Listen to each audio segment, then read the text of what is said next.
What a game. It's in our grasp. We allow it to slip away. The Lakers are their own worst enemy. I don't care what nobody say. I don't really care how you feel.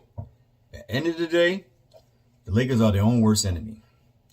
Third quarter, well, the first half, they was like just hanging around. New York was putting on the show. They came back in the second quarter. They got it down to down to 10 points, something like that.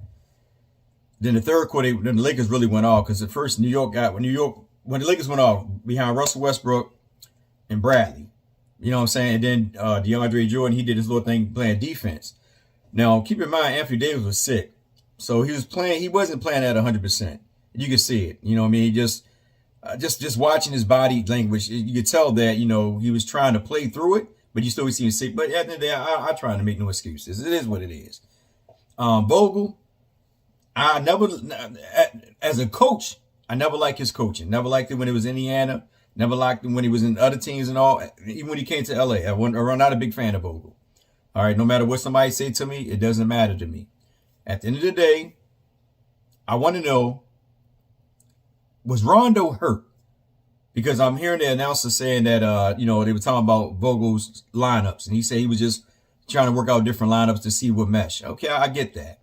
But we need wins here, too. You can't, it's okay to work with the lineup. At the same time, when you see things are not working out with the lineup you got in, you got to make some changes. You can't sit there and let these boys go on an 8, 9, 10, 12-0 run, whatever it may be. You call a timeout and you bring in individuals that can actually do something. My biggest problem right now tonight, the Lakers played pretty good defense in the third quarter going into the fourth till they fell apart. The biggest problem, that's my alarm going off for my stove because I got something cooking in the oven. The biggest problem I've seen is that they didn't have nobody when Westbrook went to the bench. They had nobody to bring the ball down the court, whatever.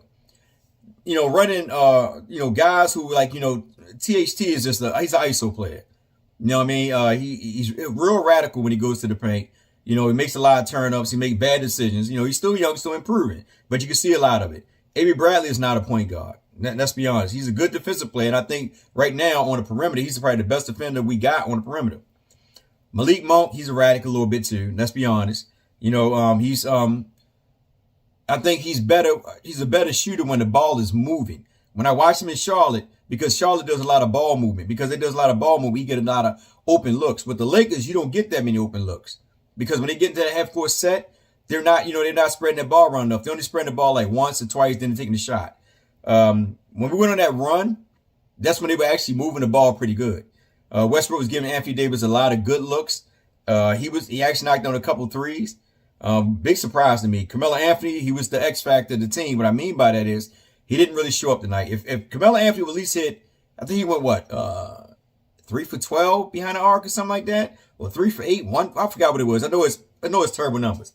If he'd at least hit 3 of them, we had a chance. Also in the fourth quarter, when the Lakers made a run, when they stopped New York, I think 4 possessions.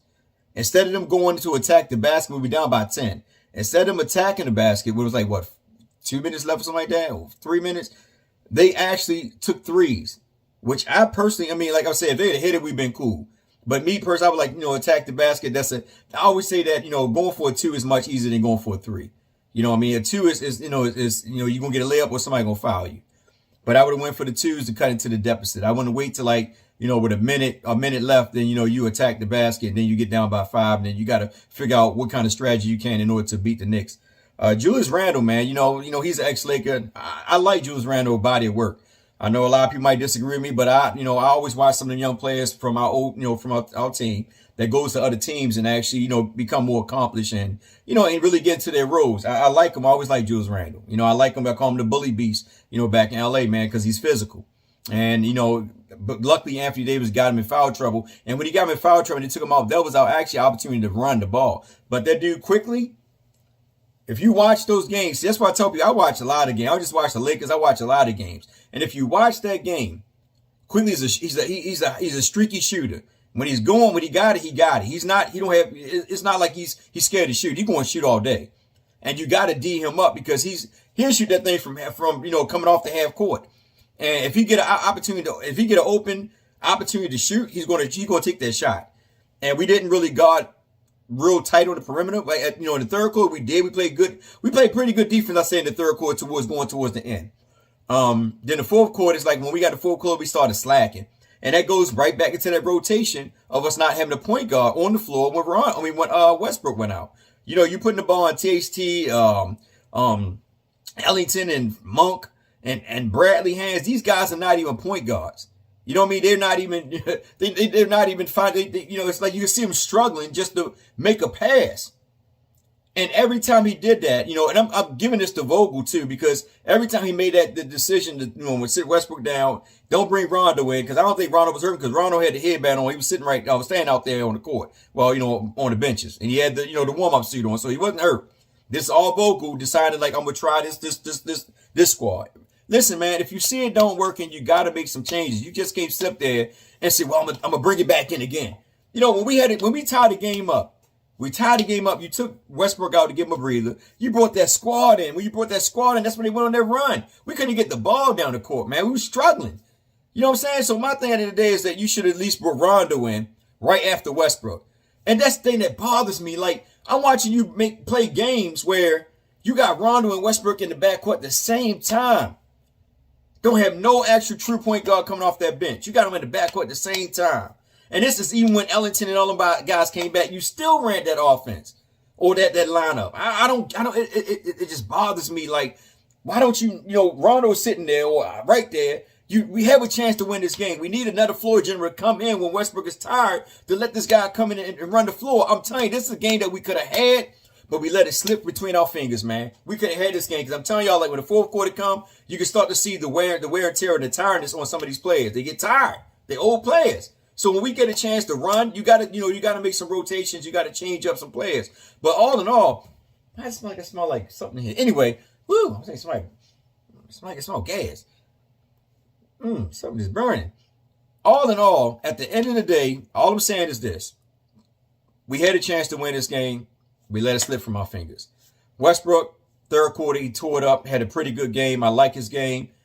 I was happy to watch him play, man. I mean, especially you seeing him attacking the basket, and sometimes he's radical too. He's always a radical. And another thing about him too, he just turned the ball over, man. Like, he just constantly turns the ball over. He got to work on that, man. Sometimes you might be your own worst enemy, man. You're moving too fast, slow it down. If you're going and you see nobody else with you, and you got 4 Knicks already back there, guarding, playing defense, and you don't want to run, slow it down, bring it back out, and reset the offense. But like I said, we had the game, man. We let it go. It slipped between our fingers. But like I said, hat off to Avery Bradley, man. Good defense, man. andreJordan, definitely good defense on you too, man. You came in, and that's nothing. I don't know why they brought Jordan back in. When we went on that run, Jordan was actually in the game. We should have went back with Jordan at the center, Anthony Davis, probably Carmelo at the 3. But Carmelo was off, so I probably benched him. I mean, but then again, we don't really have nobody. Then we had to bring THT in. But at the same time, you have Rondo or you have Westbrook at the point, which is good, and you rotate between Monk or Ellington. And that's what I would have did. Carmelo Anthony or THT, whatever you decide to do, it doesn't matter, because both of them were struggling tonight. But we still was in the game. Even with the guys struggling, even with LeBron James not being there, even with Anthony Davis, not 100%, the Lakers still had that game, man. I'm just telling fans at the end of the day, man, get these brothers time. I know we probably upset, probably mad because we lost this game and we lost a couple other games. People probably want to throw the whole sink at somebody, smack somebody in the face, jump off the roof, bust out in the suit, whatever it may be, fly away like Superman. But at the end of the day, we still in the game.